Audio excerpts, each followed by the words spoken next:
এবার মেহেদী and Safadi দিলেন বিস্ফোরক তথ্য। নূরের সঙ্গে কোথায় কতবার বৈঠক হয়েছে তার বিস্তারিত তুলে ধরেন সাফাদি। দুবাইয়ের সিটি সেন্টারে স্টারবাকস কফি শপে গত 28 ডিসেম্বর বিকাল 3টা থেকে 6টা পর্যন্ত 3 ঘণ্টা ব্যাপী বৈঠক হয় নূর এবং সাফাদির।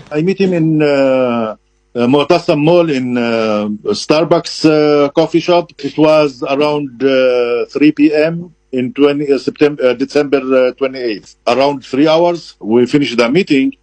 We agreed to meet again and to start with the plan of the campaign. Safadi জানান, নূর তার কাছে নিজেকে বাংলাদেশের জনপ্রিয় নেতা হিসেবে উপস্থাপন করেন। জাতীয় নির্বাচনে জিততে আন্তর্জাতিক সমর্থনের জন্য নূর সাহায্য চান সাফাদির কাছে। Noor asked for my support in international campaign for him for the next election. Safadi আরো জানান, ক্ষমতায় আসলে বাংলাদেশের সঙ্গে ইসরায়েলের সম্পর্ক জোরদারের প্রতিশ্রুতিও দেন নুরুল হক নূর। তার মতে বাংলাদেশের মানুষ ফিলিস্তিনের প্রচারণায় বিশ্বাস করে, সেখানে নূর ইসরায়েলের কথা শুনতে আগ্রহী, সে কারণেই নূরের সঙ্গে কাজ করতে ইচ্ছুক হন তিনি।